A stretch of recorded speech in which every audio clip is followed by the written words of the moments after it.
Hello and welcome back to the AA NBA podcast. I'm your host, Aiden Hammond. And I'm Aditya. And today is our second off-season episode. And we have some huge news. First of all, we're recording this a day in advance because I'm going to a wedding tomorrow when we would normally record. Which means recording on Friday. So we're recording on Friday, October 23rd. Not to dox ourselves, but that's what we're doing. So, Aditya, you want to read off the big lead off news? Yeah, so to start off the week, the NBA is targeting a restart date of December 22nd, and they're hoping to play a 72-game season so that they don't sort of overlap with the Olympics. This is huge because this is exactly what I wanted them to do. Yeah. This is like my dream for the season. I was really hoping that the NBA would target a December start and would shorten the season by 6 to 12 games, which is what they're doing. And just try it. Just try it. Go a little bit later into the summer, which it sounds like they're going to do because the Olympics don't typically start until late August or mid-August? Late January or late July? Maybe opening ceremonies are usually around late July, and then the games start early August. I don't know. But they're going to go farther into the summer, it's sounding like, and then they're going to potentially start on Christmas, is what I've also seen. I've seen that they're targeting December 22nd, but they're also evaluating what starting on Christmas Day would do. Which, bro, if they start on Christmas Day, Nike has to make Christmas jerseys. Legally, that's just the rule. Yeah, they're not gonna. I won't allow them to not make Christmas jerseys. I'm gonna be like, Nike, if they're not willing to, Adidas might have to take over the NBA for a day. They might have to. And I tend to like the Nike jerseys more, but nobody does Christmas better than Adidas. Well, because no one else has done the Christmas jerseys. Exactly. Nike, if you just tried, you could probably do it well. Just do the fucking solid color sleeve jerseys and everybody would love you with cursive. Bro, it's not even hard. You just have to basically do the same. It's a one color with a cursive font. Boom, Christmas jerseys. Yeah, but there were some sweet Christmas jerseys. Oh, for sure. I love the Christmas jerseys. I love the Christmas jerseys. But it's not exactly hard to make. Minimal effort. People will buy them if they're up for sale, and fans will be happy. Yeah. I'd buy Christmas jerseys. Are you kidding me? I wouldn't, but that's because I don't buy any jerseys. Well, that's true. But yeah, I'm looking at some of the old Christmas jerseys.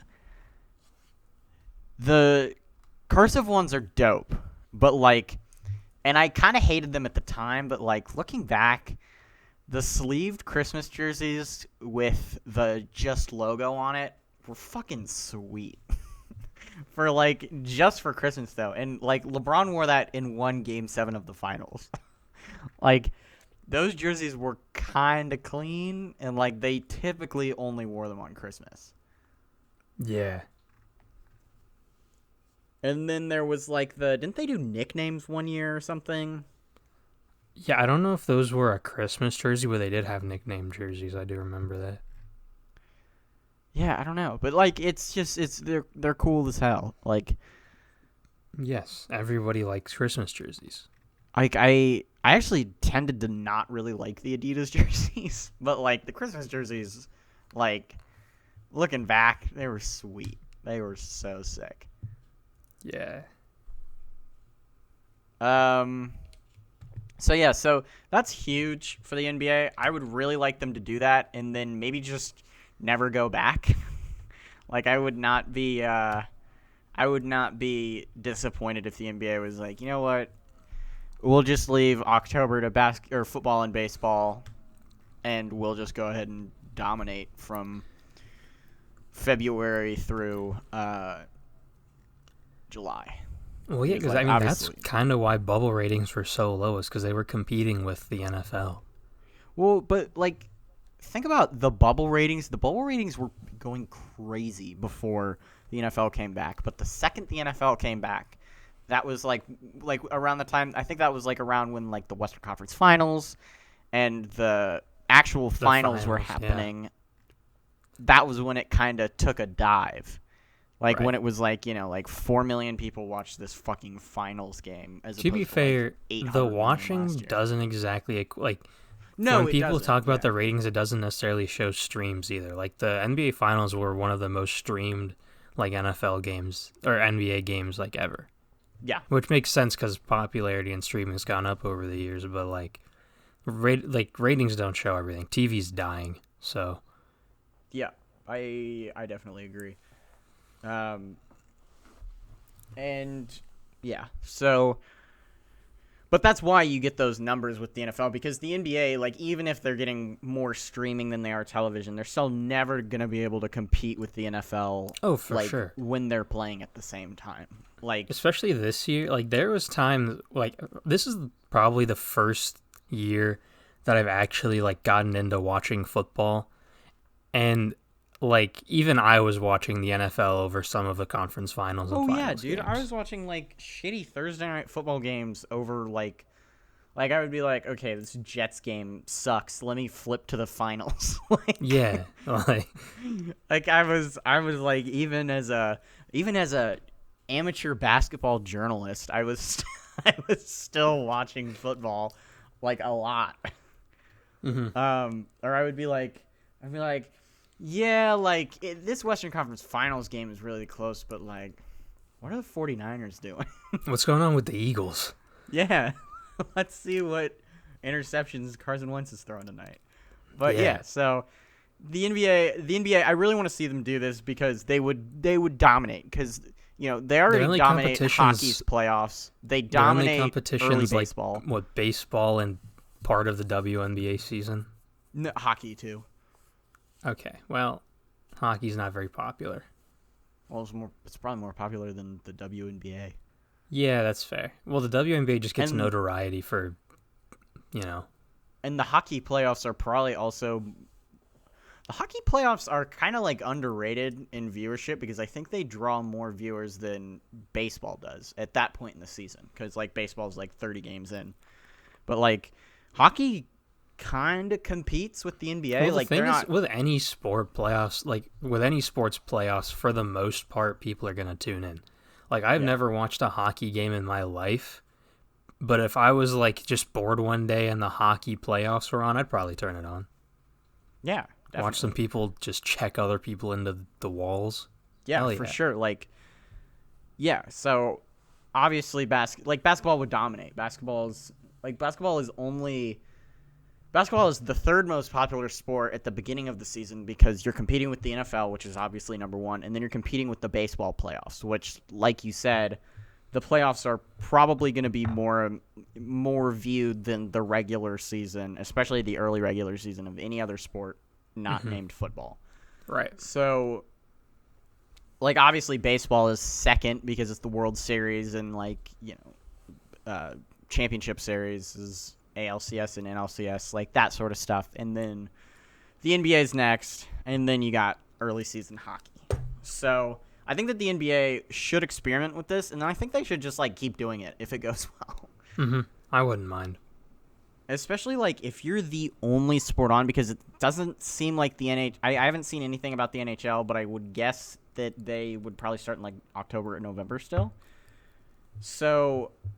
especially, like, you're not going to be competing with hockey playoffs when the finals are on, which takes away some viewers. You're not competing with baseball, period, because it's, like, the worst part of the baseball season.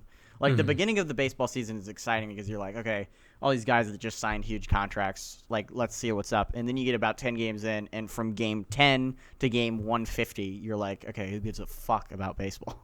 Yeah. And it'll definitely help TV ratings because they'll probably not have like the social justice statements on the court, and some people literally didn't watch the NBA because of those, which is ridiculous. Which is crazy, it's so stupid. It's like it happens. So yeah. Like, that's obviously. I don't think that was I think that was just like a couple really loud people on Twitter. and it just made it look like a lot of people. Like I don't think that that's what seriously affected their ratings. I think that going up against baseball playoffs, against football, against hockey playoffs is kind of what screwed over the NBA this year. Yeah. The finals. All right. Next up, I mean, I guess we're kind of staying on topic here, but due to COVID-19 concerns, the Raptors might potentially have to relocate to the States for the season, and the NBA is looking at Louisville as a potential target. Okay, so Louisville, I actually have kind of like a list in my head of cities that I would want to see the NBA expand to, and I'm just going to do it like 1 to 5. So obviously, number 1, Seattle. Like, I would be a Supersonics fan day one if that happened. Like, Seattle got fucking robbed. They've got an awesome history with a lot of their players. The Thunder should give Seattle their history back. Like, the Thunder should like unretire Gary Payton's jersey and just give it to Seattle, like what the Ravens kind of did with the Browns. Like, they took the Browns, and then when the Browns were a new expansion team, the Browns got their history back. So they got like the Ravens don't have like Jim Brown's jersey retired or anything like that. So I think that's what I hope that the Thunder do when Seattle gets another team, because they're going to get another team. They're probably first on the list right now. Mm-hmm. Second on my list is St. Louis. St. Louis is an awesome sports city. They have currently only lost the the Blues Rams and the Cardinals. They lost the Rams to Los Angeles, but they also stole the Rams from Los Angeles, so I'm not really that. Well, you can't steal anything from Los Angeles, dude. They'll just get another team. That's true. But they were the Los Angeles Rams, and then they were the St. Louis Rams, and now they're the Los Angeles Rams again. So didn't the like, Chargers whatever. also used to be Los Angeles before they moved to San Diego? Maybe. Are you thinking of the Clippers, like with the San Diego Braves and that stuff? I might be. I don't know. I don't know. It's just it's confusing, but Yeah. I think maybe the Chargers. I don't know. I thought I read something about that, but maybe not. Yeah. I know, like, the problem is we're seeing history repeat itself, though, because we went from having an oversaturation of teams in Los Angeles, so teams moved out, and now teams are moving back in. So many teams. Like, it was the Raiders and the Rams, and that clearly didn't work, and so the Raiders moved back down to Oakland, and the Rams moved out to St. Louis, and then there was suddenly no team in Los Angeles for like 25 years. Mm-hmm. And it was awesome. Yeah. So St. Louis is second on my list. I think that they deserve another professional sports franchise. I just like St. Louis is an awesome city. I've been there a couple times. It's pretty cool. And then actually after that, it's Kansas City. Kansas City is another team. Or another city. They have a football team, obviously the Chiefs, and then they have a baseball team with the Cardinals. Or I'm sorry, not the Cardinals, the Royals. They're really supportive of their franchises. I think that Kansas City deserves a basketball team, at least a shot. Like, we kind of need. I think it would be a 2-team expansion probably. So I think like Seattle and Kansas City or Seattle and St. Louis for West and East would work well. And then fourth is Louisville, actually. So this is why I want to see that. And then fifth is like Baltimore/Virginia Beach, that area, like another Far East team. So like. What's your The problem list? is I feel like Baltimore's 5? a little too close to DC, though. I think it is too, but like it kind of works like with the Ravens and the Washington football team. Well, it's because one of those teams is irrelevant. Well, yeah, and but that's the not other is the necessarily Washington football team. like I don't know. They've been like they're kind of different. They're claimed by different pieces. Like the Ravens are kind of claimed by Maryland, and then the Washington football team is claimed by like DC. Yeah, so I guess think after Bradley Beal and John Wall, they'll go back to irrelevancy anyway. So yeah, exactly. And like the NBA's already kind of proven that they can support a Baltimore team because they were the Baltimore Bullets for decades and decades. So yeah, that's what I want to see. What's your 1 through 5 for expansion teams? Have you thought about it that much? I haven't, but I can run one off real quick. So obviously, number one, Seattle. I think number two, I'd probably go with Kansas City or not. St. Louis. St. Louis. Yeah. Number three.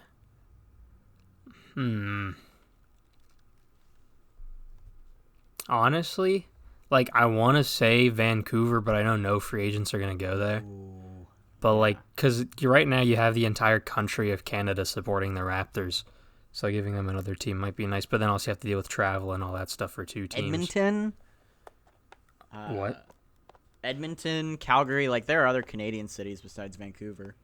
Yeah, I'm just saying Vancouver because they had that team. Yeah, they had the Grizzlies for. But actually, instead of Vancouver, go to Quebec. But again, you'd have to find players that want to go there. But I mean, Quebec would be a nice city. They have, a lot of people. Let's see. Next.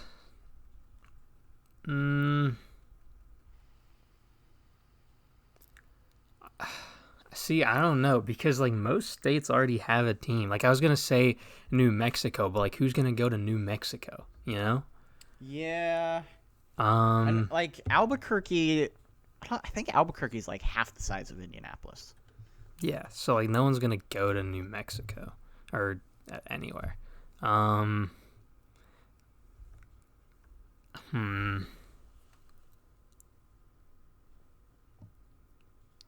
I mean I don't know. Like New York doesn't need another team. One of theirs already sucks. Buffalo though, like Buffalo. Buffalo's supported. I mean, Buffalo's really small. Like, yeah. But they have two professional teams already. Like, let's be real. The Bills are like somewhat popular, and that's just because they're competing with the Jets and Giants. Like the Nets are actually good. The Bills are popular. Like Buffalo is a ride or die city. Like the Bills sucked for like 20 years, and the Bills Mafia was still like. I don't think they'll translate to the NBA though. It probably wouldn't. You're right, but like, I could see a potential expansion to Buffalo. I'd be pretty surprised, but I would also be pretty surprised if the NBA did an expansion anytime soon in general. So that's just like kind of me. Right. I don't know. I think you were right. Baltimore might be a good spot actually. But like again, they're pretty close together, so you'd have to find a way to make that work. We already have New Orleans. We already have Atlanta. Charleston. I don't think Carolina in general. Like, I mean, I don't know how many people you can get to go there. I mean, like Charlotte has a team and no one cares about them. Oh, that's true. Charlotte already has a team. See, I just completely forgot about the Charlotte Hornets, which are the North Carolina team. I mean, maybe getting another team in Pennsylvania that's not Philly. I don't know. Maybe not Pittsburgh. I don't know many cities in Pennsylvania. Well, it's basically Pittsburgh and Philadelphia. Oh, well. All right. Yeah, Tennessee already has a team. Well, that's why I kind of think Kentucky, because like Kentucky has 0 professional sports teams. That's true, but they're college teams, bro. They do. They have Louisville, and then they have Kentucky, and I think bro, yeah, honestly, fuck it. Let's get a team in the Dakotas, bro. Yeah, let's get a team. We'll just call it like the Upper United States. Like it represents like Idaho, Montana, both of the Dakotas, Wyoming, Iowa, like just like all of those places. Nebraska. Actually, Nebraska has their college teams are pretty rooted for, right? Yeah, the Cornhusker. Yeah, the Nebraska shared national title with Michigan, baby. I mean, I guess Las Vegas wouldn't be bad to move to, but I don't hate Las Vegas. Do you have a gambling addiction? Is that what's going on? No, I hate the Las Vegas expansion craze. Like, I don't think it'd be like amazing, but it would like out of the options I've listed so far, it's definitely up there. yeah, well, the reason I say Louisville is fourth because I think that obviously Seattle deserves a team more than everybody, but like St. Louis and Kansas City have all proven that they can support not just professional sports teams, but enthusiastically support professional sports teams as well as support professional basketball teams because they've both had professional basketball teams, and it's only grown in popularity.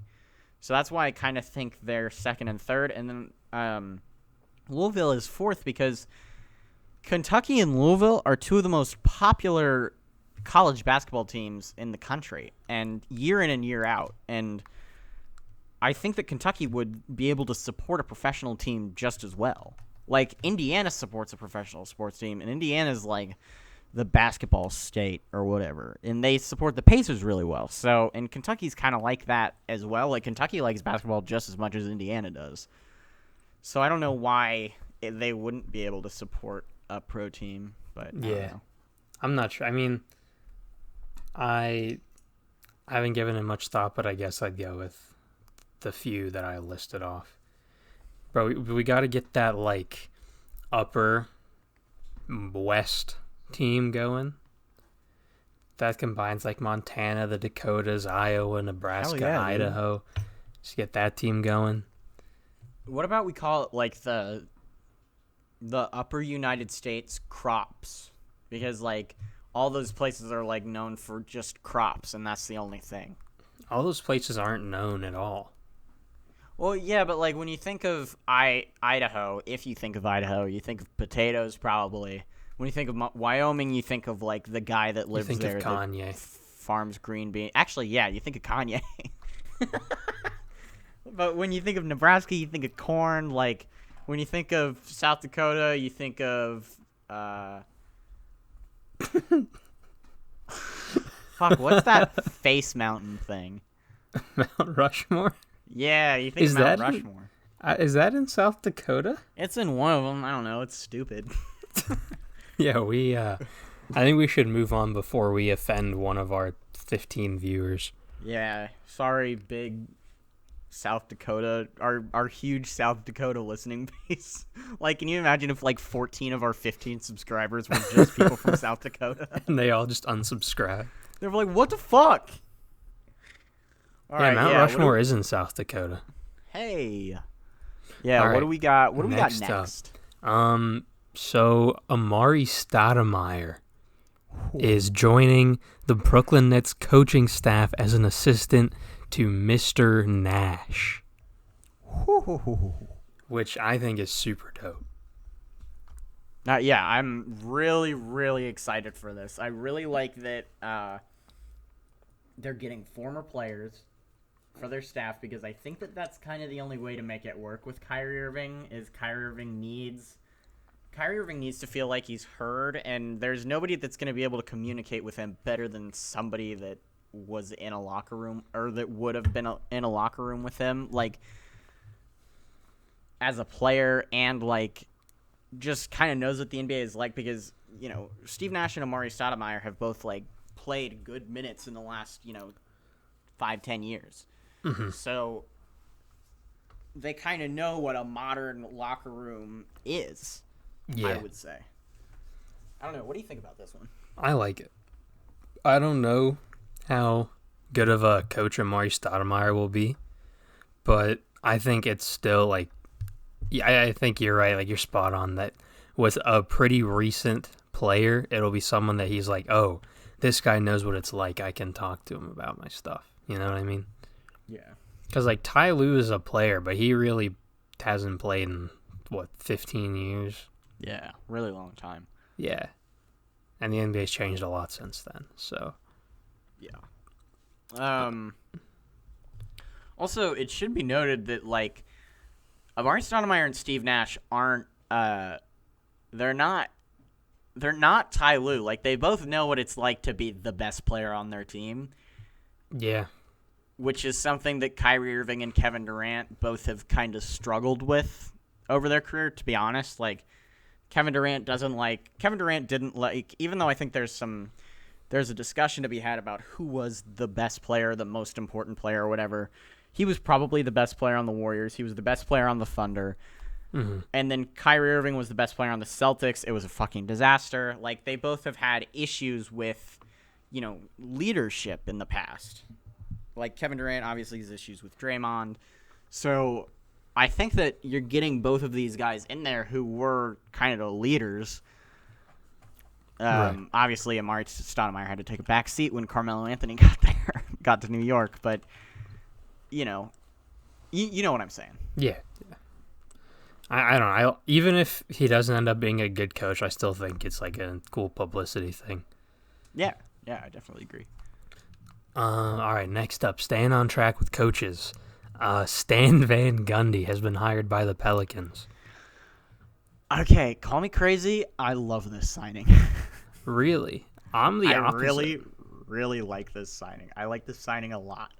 Stan Van Gundy is a good basketball coach. Okay. I know that's going to get me some shit, but Stan Van Gundy has, I believe, a winning... Let me just make sure before I say this, before I talk out my ass. He does have a winning percentage. Yeah, over so time. he has a winning record as a head coach, which is obviously good. He's coached... Let's see. He's coached at the professional level since 1995. He was an assistant from 95 to 2003 with the Heat, then a head coach from 2003 to 2018. And I get it. He's combative. He can be a jackass. He's gotten in fights with his players. But Stan Van Gundy, since he has been retired or fired or whatever you want to say, he has... First of all, his Twitter is hilarious. He's hilarious on Twitter. And I saw something the other day that was kind of like his politics match up with the players. Like, he's very left-leaning. He was very supportive of the, of all the, I guess racial justice stuff, because it wasn't really just. I was gonna say Black Lives Matter, but it wasn't really just Black Lives Matter. It was the whole racial justice awareness that the NBA was doing. He was very supportive of that. And I think that'll soften him to the players, and I think it'll make them like him. And he already had the basketball coaching part down. Like, he was a very good basketball coach. Mm-hmm. What he didn't have was the locker room. And I think that kind of with the players knowing where he stands politically, it kind of humanizes him to them and maybe is like, okay, well, he might not always be the most pleasant guy to be around, but we know he's coming from a good place. I don't know. What do you think of this? When I saw this, I wasn't a big fan, actually. One, because the Pelicans have a really young team. And also, I feel like Stan Van Gundy is one of those coaches that hasn't been able to translate his coaching style to wins in the past. Like, he has an overall good record, but that's mainly because of the 04-05 season with the Heat and then with Dwight Howard with the Magic. But he's won 50 games once since 2010. And he's won 40 games once since 2011. So, stuff like that, it's like, he's not a bad coach, don't get me wrong, but, like... No, I definitely get what you're saying. You have a really young team, you should be focused more on development, and I honestly, like... I think you're right that Stan Van Gundy will be liked by the players, it's, like, to an extent, but it's not like he's this coach that's going to come in and really impact your franchise. Like, if you hire a coach like Kenny Atkinson, you might not win many games for a little while, but you know your young guys are going to get a lot better, right? With Stan Van Gundy, like, I don't. Maybe it's just because he coached the Pistons for his last few years, so I'm still kind of sour on that. That might be part of it, actually. But like, because like that, his 4 years with the Pistons is my most recent memory of his coaching. But he hasn't impressed me. Yeah, I definitely see where you're coming from. I think that he is, I don't know. I think that having a guy like that is good for young talent. Like, just having, like, a kind of nice guy or whatever. Like, I don't know. You've seen his handles, bro. He can just step on the court if he needs to. He's a hooper, bro. He might be the first player coach since, like, Bill Russell or whatever.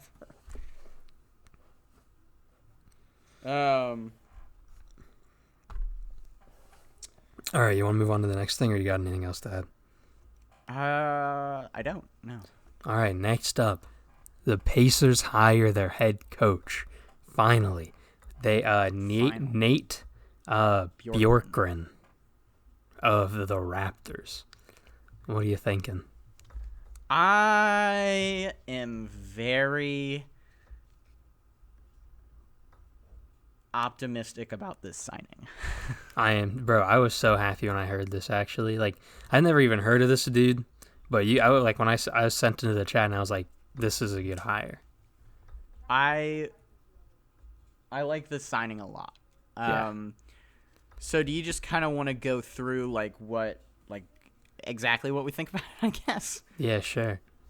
Okay. You want to go or you want me to go? You can go first. You go first. All right. I like this hire because it is a Raptors assistant coach. So I agree. And like I think he's not going to come out and just win Coach of the Year because he doesn't he doesn't have a Kawhi Leonard, and two, he's not just stepping up to the same team that he's worked with for years. He's coming to a completely new team, and he's going to have to deal with the Victor Oladipo mess. But I'm very optimistic because the Raptors, all like Dwayne Casey, while he couldn't win with the Raptors, he was still a very good coach. He won Coach of the Year before he got fired. Nick Nurse, currently, a Coach of the Year, took the Raptors pretty good into the playoffs, had a good record and all that. Like, the Raptors know how to develop coaches. So I'm a fan. And with how thorough, like, obviously I wasn't there, but like, from what we've read and from what we've sort of seen with all their interviews and stuff, the Pacers have been very thorough with this. Yeah.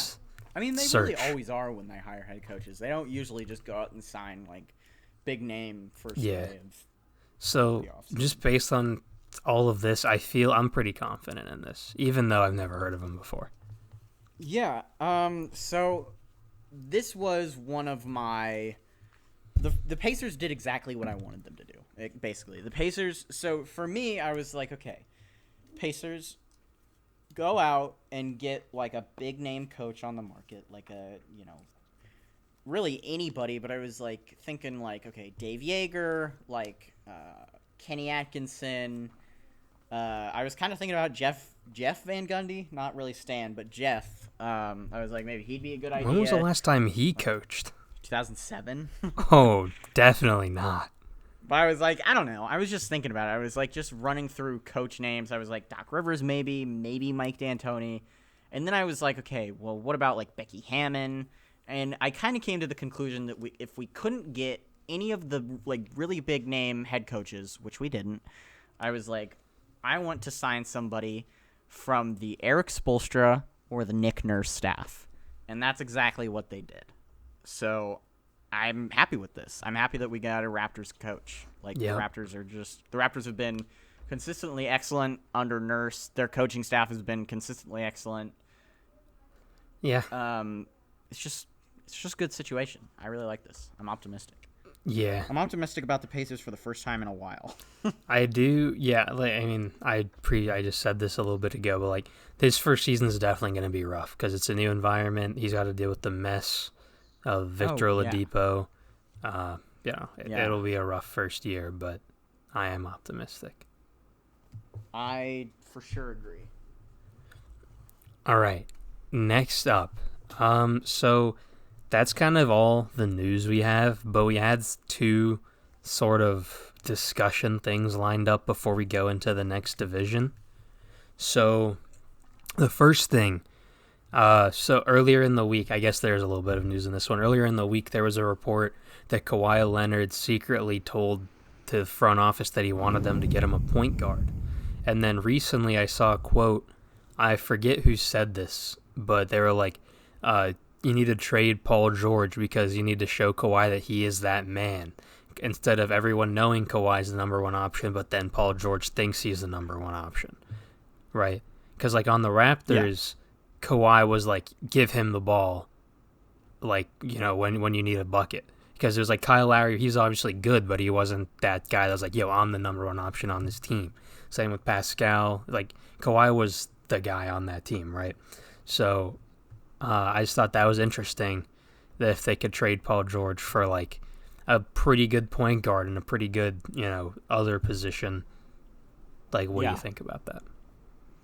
I like this trade, but I kind of think that it's not good that this leaked for Kawhi. Right. Because I think that this kind of shows that Kawhi doesn't want to be the playmaker. He just wants to be the scorer, which is kind of what he's always been. But like, you can't really have a conversation. You can't really have a conversation or be in the conversation for best player in the world if you're not willing to make plays for your teammates. I Like- actually like. Oh wait, sorry. You can go ahead. No, that's kind of it. That's kind of what Well, I'm what saying. I was gonna say, I feel like this is less of a bad look on Kawhi and more of a bad look on the Clippers org, because reportedly he went to the front office and told them to keep it a secret, and it somehow got out. So like, what does that Yeah. say about the org? You know what I mean? Or like someone in Yeah. there is leaking information. In terms of Paul George, I think I've been pretty clear that he sucks. He's a complete liability in the playoffs, and even I don't know if I've explicitly said it, but they are absolutely required to move on if they even want to think about competing next year. Like, sure, they can get the 1 seed, sure, they can get the 2 seed, you know, maybe they can get home court against the Lakers if they even make it to the Lakers, but like, they're going to fail if they continue to have Paul George. Yeah. Like the thing is, not only are his numbers bad, but like his efficiency just tanks. It's horrible. Like 14 points is bad. 14 points on 4 of 13 is unacceptable. Like, Yeah. you can't have that. You just can't. Especially now when you're making the money he's making. But yeah, what do you think is like a potential like trade target that they could get for like a package they could get for Paul George? Because they did, give up like 6 first-round picks and Shea for him. So you want to make sure you can get at least somewhat good return. Well, we've talked about him a lot each of the last couple weeks. But I think that a return to Los Angeles would be both beneficial for the Clippers and for CP3. Ooh. I really like this trade idea. I was kind of thinking that maybe the Pacers would do something to pull the trigger on CP3, but like, I think maybe a 3-team trade, because obviously the Thunder don't want Paul George back. That'd be pretty funny if they... Bro, what if the Thunder sent Gallo and Chris Paul back to the Clippers for Paul George? That would be hilarious, actually. But yeah, I wait, think what a were you- 3-team trade.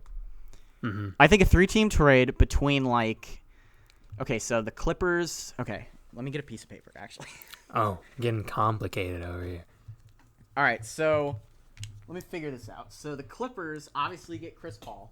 Mhm. He's in the. I know we figured this out last week, but he's in the second to last year of his deal. He's a free agent in 2022. Yes. Okay, so the Clippers get CP3. They have him for 2 years. He probably has about 2 to 4 more good years left, or good years where he can really, really contribute on a championship team. Mm-hmm. So the Clippers get CP3. Yeah. I would say, you know what? Fuck it. The Nuggets get Paul George. Whoa. The Nuggets get Paul George. Bro, the Nuggets just beat Paul George. Why would they want him? They witnessed then the firsthand Thunder- how ass he is. And then the Thunder make off like bandits, and they get MPJ. Don't say it. MPJ's untouchable, actually. I saw that he's untouchable, but I think for the right price, they would do it. Uh-huh. Actually, fuck, okay. The Nuggets get Paul George, and then they get a first-round pick from the Thunder. Let's say, like, I don't know, one of the Clippers. Let's just say the Thunder's first-round pick this year. Uh-huh. And then the Thunder get Michael Porter Jr., and they get Jeremy Grant. So, I mean... Actually, because you're right, that is too unrealistic. MPJ would not be traded. Let's say the Thunder, because the Thunder, in order to make money match, the Thunder would have to probably take on a bad contract. So let's say that they take on Paul Millsap. Paul Millsap's a free agent. Oh, that's right. And they could do a sign and trade with Jeremy Grant. Actually, how about this? Thunder get Jeremy Grant and they get Gary Harris. Okay. So the Clippers get rid of Paul George and they get their point guard. The Nuggets get a first-round pick, a pretty good first-round pick, because like the Thunder are probably going to have a top 20 pick this year. They'll probably have like 20th overall-ish. Mm-hmm.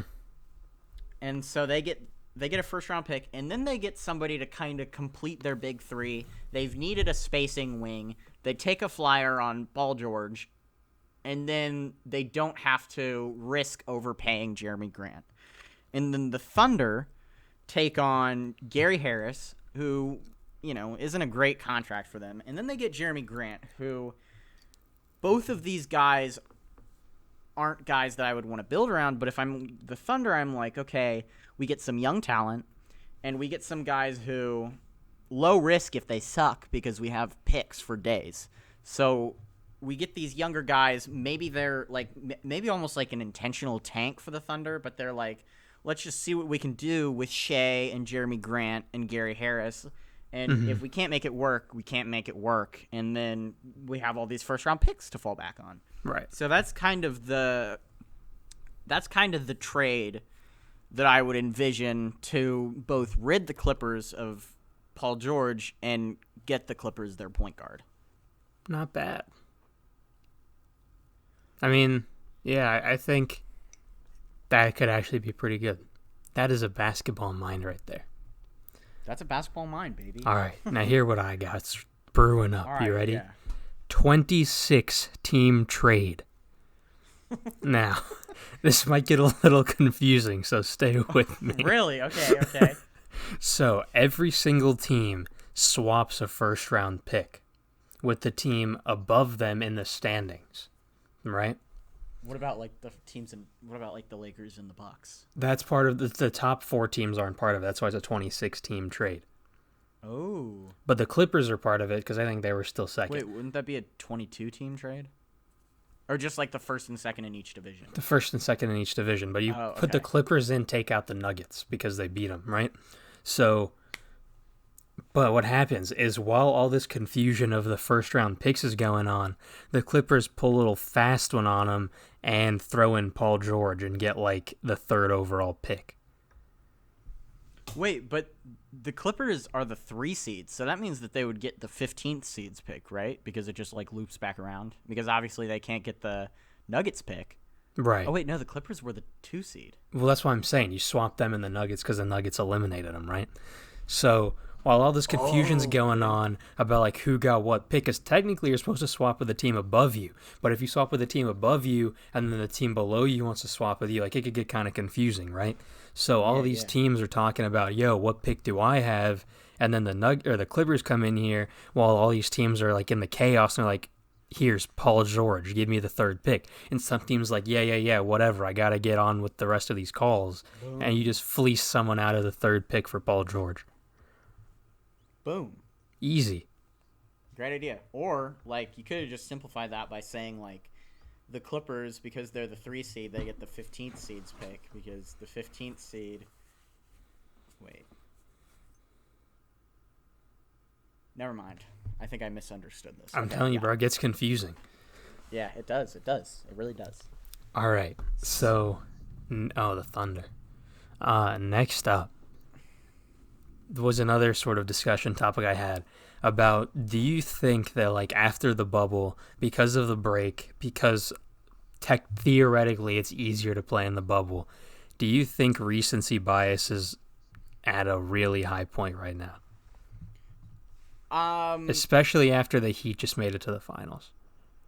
Well, I think that recency bias is always, for any sport really, is always at a high for right after the championship game and the championship series. Like, you saw people after the Super Bowl last year being like, Patrick Mahomes is the greatest quarterback to ever touch a football. Like, obviously he's not. He's played 2 full seasons, but he won a Super Bowl. He won the Super Bowl MVP. He's got an excellent career record, career accolades, all that shit. But like, people were like, "Oh yeah, no, he's the best," without even like thinking about anybody that came before him.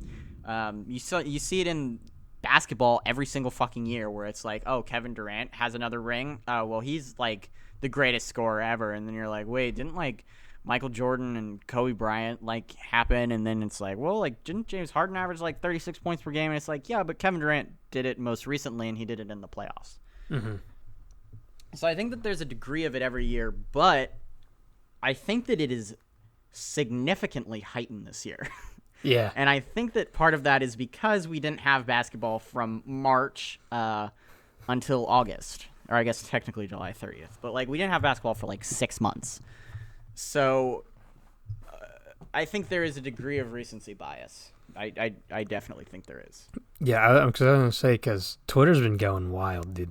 Twitter has been going Like, so. I've seen I've seen people saying Anthony Davis is better than Tim Duncan. yeah, that's insane. But that's more just like Lakers fans. Like they would probably do that anyway, but still, like fucking absurd. Yeah, I mean, we talked about this a little bit before we started recording, but there's people that are saying like Jimmy Butler's like top 6, 7 player in the league. He's on the same level as a guy like James Harden. Devin Booker's as good as Nikola Jokic. Yeah, but is that just NBA County, like the Devin Booker, Nikola Jokic thing? That one was NBA County. Because that's an outlier, bro. That's an outlier. Is it? Like, I feel like other people would agree NBA with that. NBA County is an outlier. I feel like NBA County. If you go on NBA County, you see polls where it's like Aaron Gordon or like prime Derrick Rose, and it's like 50-50. Yeah. I know. I feel like, I mean, that was obviously just one example, but like the Suns hype is really high right now after they're 8-0. Dude, I read you DeAndre Ayton's quote the other night, but it was like, "There's blood in the water, and we're ready." It's like, you're still the Suns, dude. Yeah, bro, you won out, and you still couldn't make the play-in game. Like, how much did that say about your franchise? How much does that say about you guys before the bubble? That you guys needed a bubble to go 8-0. Like, and I've been seeing like Tyler Herro is better than Ja Morant and Tyler Zion Harris Williamson. better than Paul George. Tyler Harris better than Kemba Walker. Yeah, or like Kemba Walker is like not a top 10 point guard going into next season. Like, stuff's wild, or like bro. Jason Tatum is like Tatum's a superstar. Jason Tatum is a superstar, which, to be fair, Celtics fans have been saying that for 2 years now, or I guess That's 3 true. years now. Yeah. So, like, that's not really that much different, but it's like Jason Tatum is 6'10" Kobe Bryant or whatever. Yeah, no, stuff's getting wild on Twitter, bro. But yeah, I definitely think that recency bias. Like, I've seen some awful Jimmy Butler takes. Like, Jimmy Butler going into the bubble, I didn't like. He was like right on the edge of like he was in kind of my like 11 to 15 range. I know that we already kind of talked about that, but like he is like. But now he's like definitely in there, and I think he's like more in the like 8 or 10 to 13. Like, right. I think he's in there. But, like, to say that he's better than Anthony Davis, to say that he's better than Nikola Jokic, to say that he's better than Steph Curry, to say that he's on the level of LeBron James, Kevin Durant, the only person he kind of has an argument with maybe is Harden, and that's just because Harden consistently sucks year in and year out in the playoffs, and Jimmy Butler's proven that he can get there on really the first team that had a shot to go to the finals. Like, he's never been on a team that even had a shot. Like, I don't think he's ever been higher than, like, a 3 seed, and, like, I think the year he was a 3 seed, Derrick Rose got hurt again, so. The problem, like, I have with that first, like, this year was not amazing for James Harden in the bubble. Last year was, like, the thing is, the last, like, 4 years, he's had to go up against the Warriors. Like, 2018, he was guaranteed a championship if that Warriors team wasn't there. Yep. Yeah. You know what I mean? Like, it's just crazy. I agree, but, like, I think that the argument could be made that Jimmy Butler is a better teammate, and I think depending on your interpretation of that, like, maybe Jimmy Butler is a better player, but, like, statistically he's not. Like, his team was not as Skill-wise, good until he's the not. playoffs. Skill-wise, he's not. And the problem, I'm saying this, and Aiden, you know better than almost anyone. I'm a Jimmy Butler fan, dude. I love me some Jimmy Butler. You made me like Jimmy Butler. That's what I'm saying, bro. I hated Jimmy Butler for a long time, and then you finally broke me down. You were like, how awesome is Jimmy Butler? And finally I had to be like, Jimmy Butler's pretty fucking awesome. That's what I'm saying, bro. I love some Jimmy Butler. But let me grab some water, you vamp. Some people are taking it at 2 steps too far. You know what I mean? So just kind of wanted to talk about that. We're at 50 minutes, and we still have to do our division stuff, so we should probably get going on that.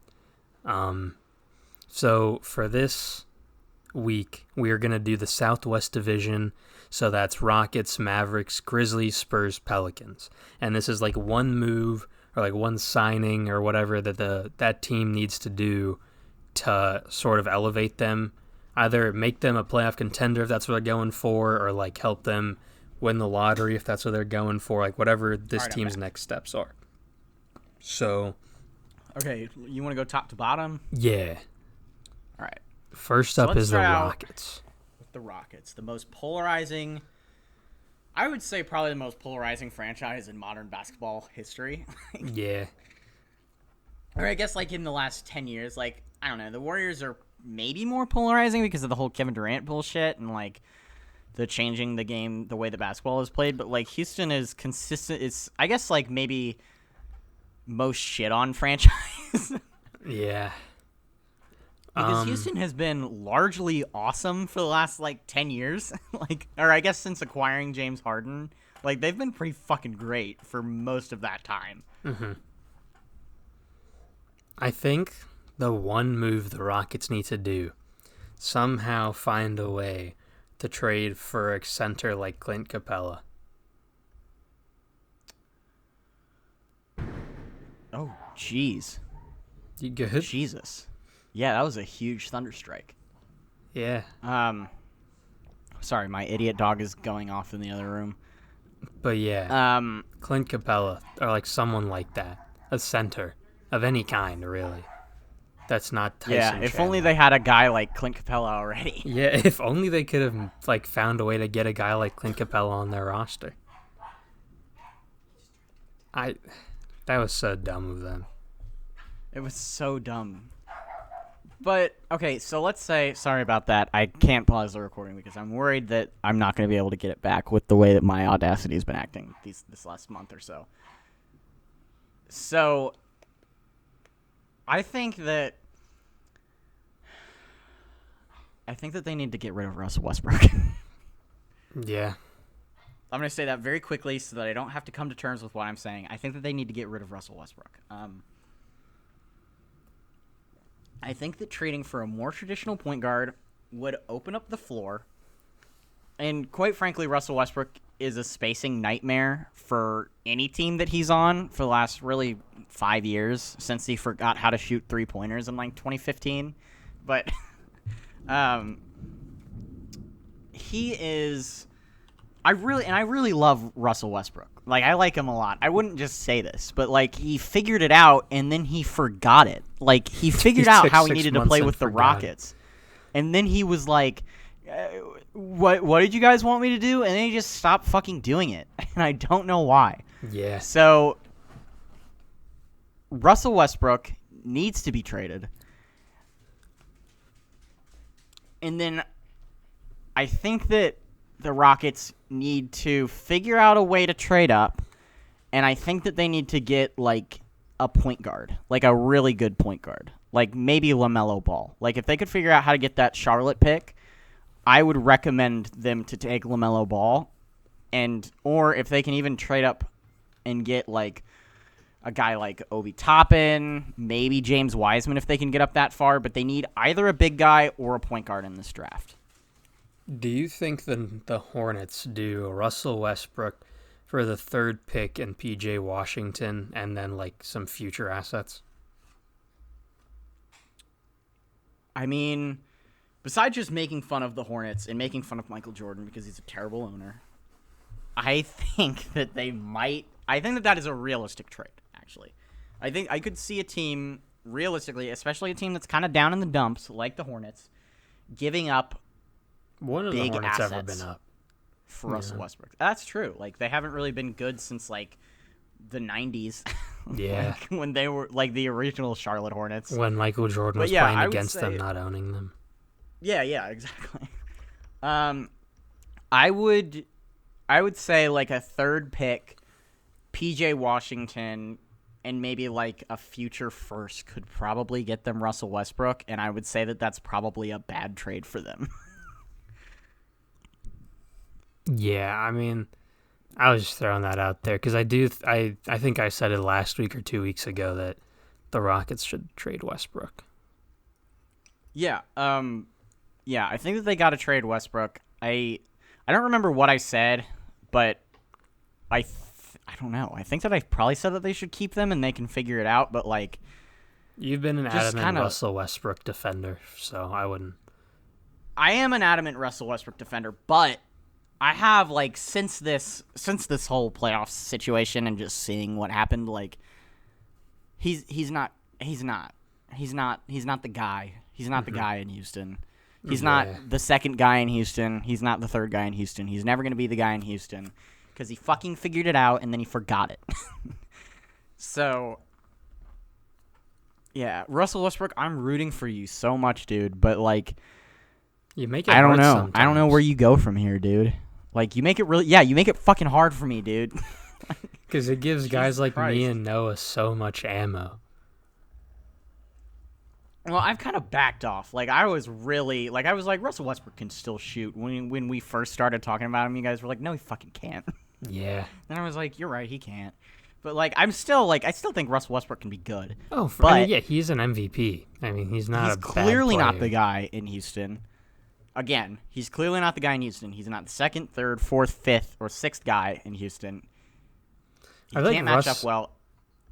Since his MVP year, I feel like he's been one of those guys that sort of just needs a team on his own. Mm-hmm.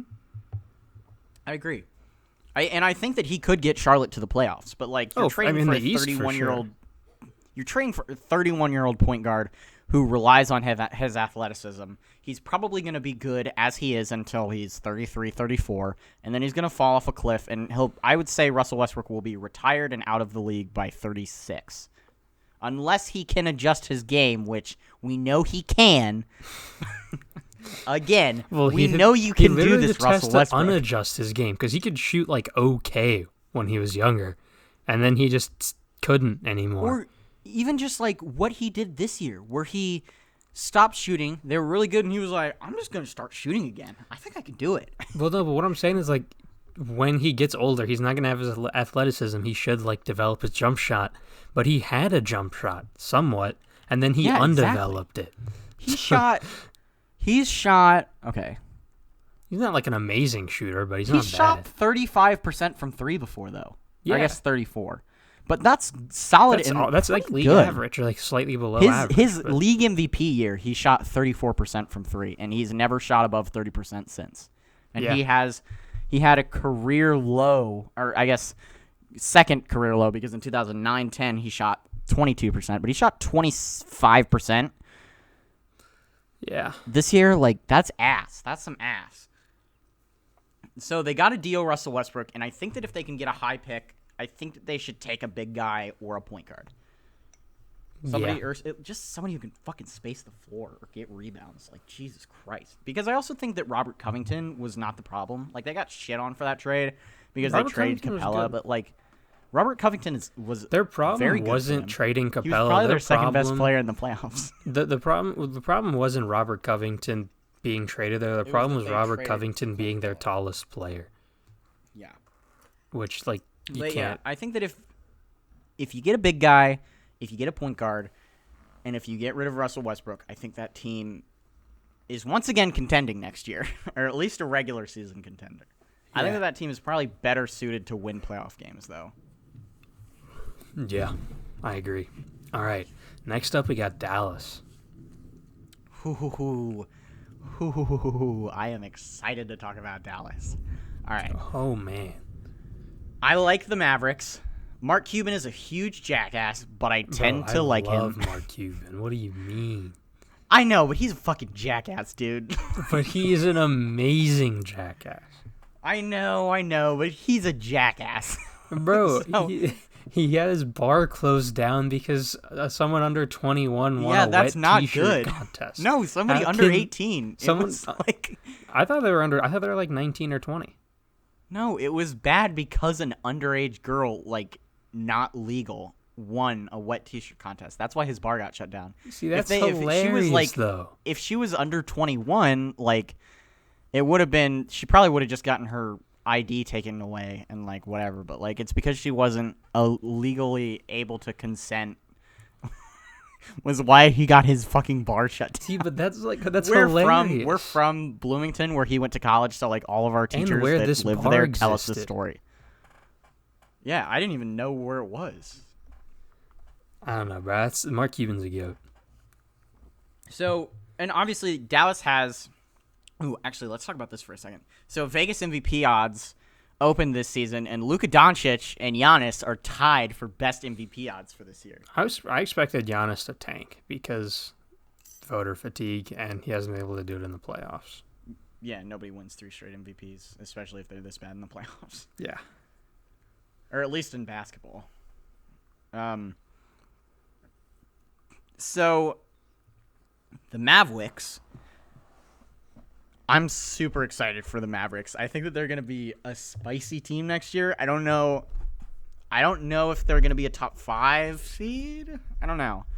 I think it depends on whether Luka hits that extra gear, because they had a historic offense. I think they had the best scoring offense per 100% possessions in the history of the league. Yeah. By kind of a wide margin. Like I think that it was like by like a couple of points. Like it wasn't just by like 119.2 versus 119.1. Like I think it was like a couple points. Mm-hmm. Like Rick Carlisle's a fucking awesome coach. Luka's great. They got a good supporting cast. What I think that they need to do is clear cap and go after Giannis. I think that they need to make sure that they have their bad contracts off the books. I think that they need to. Their only bad contract really is Tim Hardaway, though, right? Like, I'm trying to think of that team. I can't really think, like, Porzingis and Luka. Porzingis is making money. Luka's going to make money, but, like... The Porzingis contract is good when he plays, but, like, he's not playing enough for that contract to be worth it for them. So I think if they need to deal him to get Giannis, I think Well, they even if should. he did play, if they needed to deal him to get Giannis, you do that. Well, that's true, yeah. But, I don't know. I think that I would trade for them, or I would put together a package for Giannis so that they have his bird rights. Well, the Bucks said that even if Giannis isn't planning on re-signing with them, they're not going to trade him. Damn. All right, so yeah. So I think that the Dallas Mavericks just need to clear cap and wait, be as good as they can this season, because they don't need a big draft. They don't need a high draft pick. They're going to have a mid-first rounder because they were a first-round exit and they were the 7 seed. So I'm going to go ahead and say just wait. Just clear cap. Mm-hmm. Or I actually think that they're going to have a shit ton. I think they have like the second most cap space in 2021. So I don't even know about that. Just prepare to sign a free agent. Make sure that your roster is available. Talk to Luka, see what he wants to do. Maybe get Luka an extension. Like, work on that with his agent. Like, just make sure you got your good guys locked up long term. Make sure that Luka is happy. I guess just keep Luka happy. Keeping your stars happy is always good in the NBA. I think Luka's one of those guys where it's not hard to make him happy. I don't think so either, but I just think like with the new era of like player empowerment and all that stuff, like even guys who seem happy, like Victor Oladipo, aren't always. Well, he seemed happy when he was an all-star and all but guaranteed a max contract. Well, yeah. So I don't know. I think that's just. I think that teams got to make sure that they're keeping their stars happy, because if something goes wrong, there's always another team that'll offer them big money and a better opportunity to win than you can. Right. So I don't know. What do you have for the Mavericks? I was gonna go a similar route with you. Like they should probably get another star, potentially trade Kristaps, because while Kristaps can be that guy for half a season, you don't need him for half a season. You need him for a full season. So, yep. Especially with now he's coming off a meniscus surgery. I mean, you know. So, yeah, I was thinking third star, or I mean, possibly trade Porzingis for second star. But like other than that, like Luka's that guy. Like if you can, I mean, like the team isn't even built bad. They just need some more time, honestly. Yeah, I agree. Like this team is built well. The Mavs have done a good job. Rick Carlisle is a good coach. They just need some more time, and hopefully Kristaps can get healthy. Yeah. All right, next up, Memphis. All right, the Memphis Grizzlies.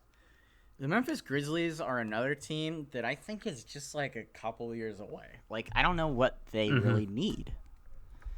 Like, I think they got their franchise player in John Morant. Sorry if I'm saying that prematurely, but I think it's the case. They have Trey J. I think that what they need to do is work with Trey J's, I guess, foul discipline. Yeah. They got to figure that the fuck out because that's bad for them. In fantasy, Noah was upset. I remember it was more than once where Noah was like, what the fuck? I needed like 3 more points from him. He just got another fucking foul. Yeah.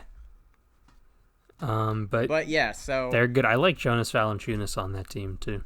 Yeah, Jonas Valanciunas is good. I don't know, maybe some veteran leadership so that they can win more of those tight games that they lost last year. Well, they had Jay Crowder for a large part of the season. He was pretty helpful for that. But yeah, I agree that I don't think they're a team that really needs to make a lot of moves. I don't know, maybe draft a shooter. I mean, they have Dylan Brooks. Yeah, they do, but like you can always, especially with the guy like John Morant, who's a decent shooter, but like it could use some work. Like getting shooters around him is always around a guy like that is always good. That's true. Brandon Clark's so they got a mid. They missed the playoffs, so I think they have like barely 13th or 14th pick. They will be the end of the lottery, so 14. I guess this is where I should pull up the draft order because now we're getting into lottery teams. Yeah. I think they're 14 though because they were the end of the lottery. Oh wait, no, the Celtics have their pick. Oh yeah. Jeff Green trade, remember? What? Wasn't that what it was? I'm pretty sure, but like. So yeah, the Celtics have their picks, so whatever. I forgot the Celtics had like everyone's picks for like the last 5 years. Yeah, the Celtics also have the Bucks pick for whatever reason. I don't even know. What did they? What? Greg Monroe? Have 3 first-round picks this year. I don't even know how. Was that from the Greg Monroe trade? Maybe. How did they get a first-round pick from the Greg Monroe trade? Well, no, because the Bucks traded away Greg Monroe. I don't remember who they got back. Like, that's the only thing I can think. Like, they traded Greg Monroe to the Celtics, but I don't know. So maybe they were just like, if you take Greg Monroe, we'll also throw in a first-round pick. But like, I'm trying to think. I don't even know what they got in return for that. Yeah, I have no idea. That's weird as hell. Weird. Huh. Wonky, as they say. Next up, the Spurs. Now, this is an interesting one. This is an interesting one. So the Spurs have the 11th pick. There have been rumors that DeMar wants to leave. He's denied those rumors. A lot of things going on. LaMarcus had to get surgery. Yeah, their playoff streak broke. DeJounte Murray had his injury setback. But Popovich is still on board to coach, it seems like. Which I don't know how much of a fan I am of that, actually. I don't want his win record to be tarnished even more. Yeah, but like the 5 finals with the talent that he had, like speaks for itself. Like, I don't think that a couple regular season wins are going to change anybody's opinion on whether or not he's the greatest coach. I know, but it just like seeing his because he's going to retire in the next few years probably. So seeing like his last few years in the league just be a bunch of losses. You know? Oh yeah, no, I definitely agree. I don't want them to be shitty under him. Yeah, but like they got young talent. Like they got Lonnie Walker, they got DeJounte Murray, they have Jakob Poeltl. Like Jakob Poeltl's not young talent. He's decently young and he's fine. He's like, isn't he like 27 and not talented? Well, I don't know about young talent, or I don't know about not talented, but like he's. Oh, he's all right. 24 going on Maybe. 25, I guess. No, he's 25 now. He just recently turned 25. Happy late birthday to Jakob Pertl. Yeah, they have Derek White as well. Yeah, Derek White's been all right. They have Keldon Johnson. They've got a decent young team. Mm-hmm. Like, I think what the Spurs need to do is they need to pinpoint who's going to be the Tim Duncan of this draft, and then they need to hope that he falls to them at 11. Sorry, I was yawning. I think... they have young pieces, you're right. I feel like these next few years, like, they're obviously going to get some more good young talent from the draft, but the next few years should be mainly focused on developing those players and having Pop sort of pass the torch to Tim Duncan or Becky Hammond. Yep. I definitely agree. I don't know, because I don't really think that they're in a spot to contend anytime soon. Oh, definitely not, no. Maybe get some assets for DeMar DeRozan. Or I guess he's a free agent, so maybe not. Sign and trade, I don't know. Get something for him. Yeah, I don't know. But, like, see how you can develop Lonnie Walker and DeJounte Murray and Derek White further and then kind of go from there. Mm-hmm. I don't know, maybe, like, I mean, Popovich would hate Cole Anthony, so probably not him, but, like, somebody in that mid-tier, like, maybe a guy falls to you, maybe, like, get, like, a European guy or something. Bro, trade up for the Denny God. Dude, but the Denny God's going to the Bulls. Not if they trade up. True, I guess. Timberwolves don't want that first pick. That's true. Timberwolves get, like, DeJounte Murray and Lonnie Walker and, like, a couple future firsts. The sad thing is they'd probably do that. They probably would. God, Timberwolves are sad. We talk about them next week. Timberwolves are sad. Yeah, we do. That's going to be fun. But yeah, as for like a player they can add, I really like this whole division is just give them a little more time. Like, I don't know. Yeah, so that kind of brings us to our last one. The Pelicans. The New Orleans Pelicans. Who? This one's a shit show. I don't even know. They need a point guard because Lonzo sucks. Okay. First priority: re-sign Brandon Ingram. He is an unrestricted free agent this year. Is he unrestricted? Oh yeah, he is unrestricted because of the blood clots. Because if you let him walk for nothing, he's gonna make you regret it by playing well wherever else he goes. Which he was doing for you guys this past season. Which he was doing to the Lakers for you guys. Don't make him do that to you guys from another team. Yep. Unless the Pacers want to go out and get him, and then I would let him walk. Yeah. Good call. So make sure you re-sign Brandon Ingram. That's first priority. Because he's a guy that's supremely talented and a guy who will pair well with Zion in the future. Mm-hmm. Help Zion get his weight down. Yes. Like, make sure that Zion is at a healthy weight by December 22nd, or at least a healthy playing weight. A healthy weight, he doesn't have to lose a shit ton of weight because that's kind of part of his game. But like, he doesn't even need to. He's not gassed. He doesn't need maybe to start conditioning him. He doesn't need to just drop 50 pounds or whatever, but he needs to get cut. He can't he can't be fat. Essentially, is what I'm saying. Well, he can be fat as long as he's conditioned, I guess, is what I'm saying. Like, he could be the same weight. Like, obviously, he needs to drop 10 or 15 pounds for his joints, but like, he could stay in the relative weight range as long as his stamina is better. Like, yeah, he needs to be able to run and he needs to be able to keep up. But he's in a tough position because he can't really lose that much weight, or else that kind of saps part of his advantage. The thing is, I don't even think that's true though, because if you remember, like, I don't watch college ball much, but I remember like at Duke, he was able to like get up and get blocks before he put on like he was obviously still big, but he wasn't as big as he is now. Yeah. He was still dominant in college. Yeah. So like, And then if I'm the Pelicans, I'm dealing Drew Holiday as a favor to Drew Holiday. Yeah. A favor to But Drew I'm Holiday, also- and you'll get some stuff out of it. So Yeah, because the Nets are going to be willing to give up probably 2 first-round picks and 2 of their big assets yeah, I for would. him. What? I was just saying for him. Oh yeah. Well, what I was gonna say is like, I don't know. Like, whenever you're trading with a team that's already a contender, I'm pretty like reluctant to take their first round picks and consider those like valuable assets. Because like with the Yeah. Nets, assuming KD and Kyrie stay healthy, the picks are gonna be in the high 20s. You're not getting anything. Yeah. But you could definitely get like maybe Karras or like Dinwiddie. I think Dinwiddie's a free agent actually. Oh, that's right. But like you could definitely get Karras. You could probably get like Jared Allen. I know both Kyrie and Katie like DeAndre Jordan. Nick Claxton. Nick Claxton, yeah, replace Jackson Hayes because he sucks. But I still remember Jackson Hayes was like, "Yo, fuck the NBA" when he wasn't like a rising star, and I was like, "Bro, you suck. What do you mean? I don't remember that. You don't I don't remember know. that?" I'm willing to.